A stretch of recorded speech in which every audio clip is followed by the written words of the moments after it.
Bonjour et bienvenue sur Mon Financier. Nous sommes le lundi 23 février. Alors vous pensiez qu'il y avait eu un accord, parce qu'on vous l'a dit partout, sur la Grèce vendredi. En fait pas du tout, il y a eu un accord pour gagner du temps. Alors on n'a pas gagné 4 mois, on a juste gagné une semaine. Aujourd'hui, le gouvernement grec doit remettre une liste des réformes qu'il est prêt à entreprendre et l'Union européenne et le FMI doivent décider si c'est suffisant. On sait déjà que ça ne sera pas le cas puisque les Grecs ne veulent absolument pas entendre parler d'austérité. Ils veulent juste se concentrer sur l'évasion fiscale. Donc l'accord ne va pas être accepté. Donc on va reporter à demain, puis encore à demain. On a jusqu'à samedi en fait. Donc on a gagné juste une semaine. D'ici samedi, en fait, il va falloir que le gouvernement de Syriza explique aux Grecs que finalement, comme dans toutes les élections démocratiques depuis la nuit des temps démocratiques, eh bien, les électeurs ont écouté des promesses qui ne seront pas remplies.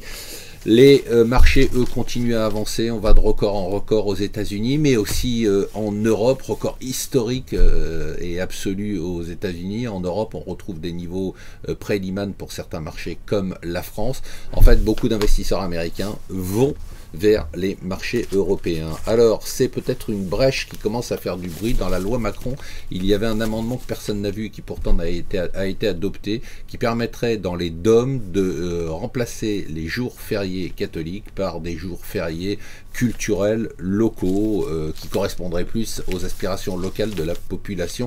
Ça va faire du bruit, on en a peu parlé, mais maintenant on va beaucoup en parler.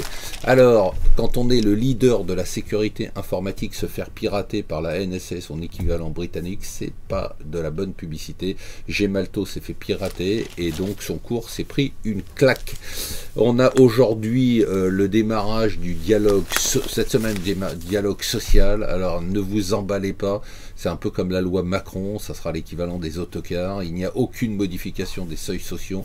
On va toujours se taper ce seuil social de 50 salariés qui bloque toutes les entreprises et qui fait que nous sommes les champions du monde du nombre d'entreprises de 49 personnes, champion du monde du nombre d'entreprises de 49 personnes. Voilà, restez avec nous sur Mon Financier.